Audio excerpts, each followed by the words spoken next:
आज के मेहमान कार्यक्रम में आज हमारे साथ वार्ड नंबर 10 की सभासद श्री पुष्पा देवी जी हैं। आइए चलते हैं उनके पास सीधी बात करते हैं। मैम, आपकी राजनीतिक करियर कब शुरू हुई?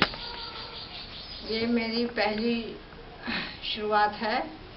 इससे पहले तो मैं FCI इंटर कॉलेज गोरखपुर में लेक्चरर रही संस्कृत विषय की, और ये मुझे एक अवसर मिला महिला सुरक्षित सीट से, तो मैंने अपना मन बनाया कि मैं चुनाव अपने उसमें उतरूं, राजनीतिक उसमें।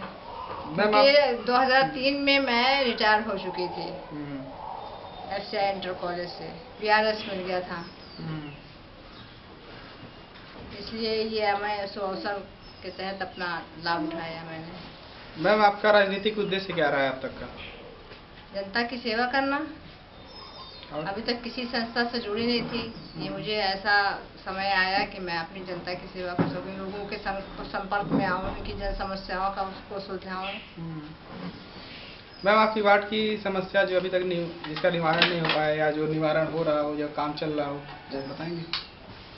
निर्माण कार्य जो है, नगर निगम की व्यवस्था ऐसी है कि जब भी बात करिए वहाँ पर नगर आयुक्त से, मेयर से, तो वो लोग अपने बजट की बात पहले रख देते हैं हम लोगों के सामने, और कभी फाइलें गायब हो जाती हैं।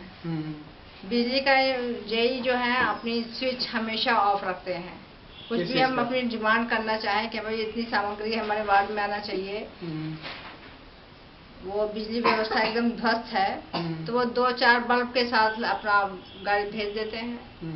तार ऐसे टूट चुके हैं जो एक तार को जोड़ने से हमारे यंत्र संचार जो है, हमारा जो विद्युत का जो सही ढंग से हो सके, एक तार के जोड़ने से क्या आपने इसके लिए अधिकारियों को कोई चिट्ठी या पत्र लिखा है या ऊपर तक? बराबर हम लोग पत्रक अपना देते रहते हैं, तो कभी वो पता नहीं कूड़े के ढेर में डाल देते हैं कि फाइलें गायब होकर के जाती कहाँ, ये नहीं पता चलता है। तो अभी तक तो किसी पार्षद ने ऐसी कोई बात नहीं की, क्योंकि सब लोग अपने वार्ड में काम करवा रहे हैं। ट्यूबवेल हुआ, लाइट हुआ, किसी न किसी तरीके से। और काम तो थोड़ा बहुत तो हो ही रहा है। जो संतुष्टजनक बात हमारे लिए है, संतोषजनक बात ये है कि कुछ ज्यादा ही मतलब वो जो डिमांड किया जाता है सफाई के लिए है, ठेला चाहिए हमको, और भी जो उसके आते हैं वो भी प्राप्त नहीं होता है। सफाई वाले इंस्पेक्टर या जो भी पदाधिकारी हैं। मैम, जो आपको पार्षद निधि मिलती है लगभग 11 लाख रुपए सालाना। 11 लाख रुपए सालाना इस तरह की कोई नहीं, 16 लाख की आती है। 16 लाख रुपए 8 था पहले, 16 हो गया है। जैसे शहरी और बाहरी। हाँ, तो जो काम होते हैं छोटे मोटे, 16 लाख क्या है अमाउंट, कुछ नहीं है। तो अभी तक आपने उसका जैसे 2 साल दो साल में एक बार आता है। तो साल में एक बार आता है। हाँ, तो दोनों पार्षद निधि का काम हो रहा है। तो एक हो चुका है, एक इधर चल रहा है। कोई ब्यौरा आपके पास है? कहाँ आपने कितना पैसे का काम कराया है? ये पैसे जो है, जो आप अमाउंट की बात कर रहे हैं, चीजें हम लोग के तहत नहीं आता। हम लोग आप पत्रक देते हैं, वो हमको मालूम है कि डायरेक्ट आपको नहीं आता है। तो जो आपने दिया होगा ज्ञापन कि हमको यहाँ काम करवाना है, तो उसका एक एस्टिमेट आता है कि हमको, जैसे अगर आपको यहाँ बनवाना है 10 लाख रुपए का सड़क बनवाना है, तो उसका एस्टिमेट आता है कि यहाँ 10 लाख रुपए, तो आपकी पार्षद निधि में काउंट किया जाता है यहाँ 5 लाख रुपए। तो वो आपने कहाँ पे निर्माण करवाया पिछली साल? जो आपके पास 16 लाख पार्षद निधि है, उसको कहाँ इन्वेस्ट किया आपने, खर्च किया? 2 सड़कें बनी हैं इधर। कहाँ? एक इधर चंद्रगुप्त नगर में, और उसका खर्च कितना राम जानकी नगर में। उसका खर्च कितना है?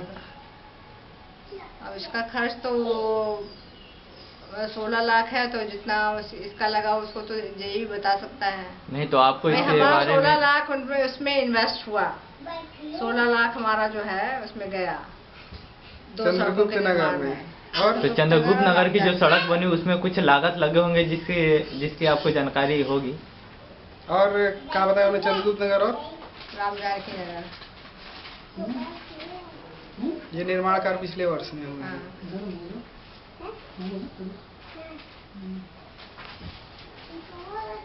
और इस वर्ष आपने पता वो पार्षद निधि से ऊपर के काम भी है इसमें, वो भी गया होगा। 4 जगह से काम चल रहा है इधर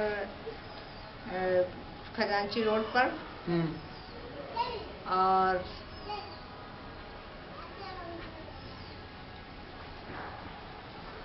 पत्रकारपुरम,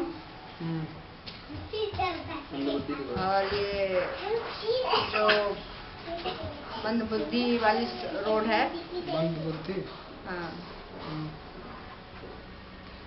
और एक ये पूरा ये निर्माण का पूरा टोटल कितने खर्चे में हो रहा है लगभग, जो भी ये निर्माण का चल रहा है?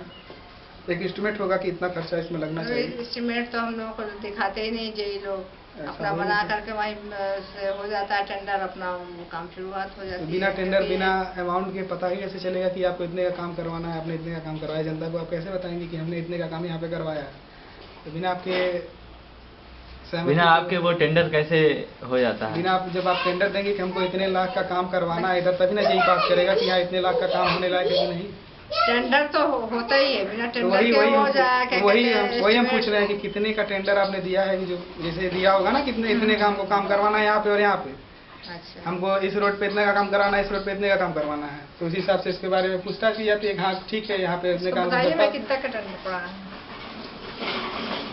टेंडर जो 4 जगह काम चल रहा है, इसका अमाउंट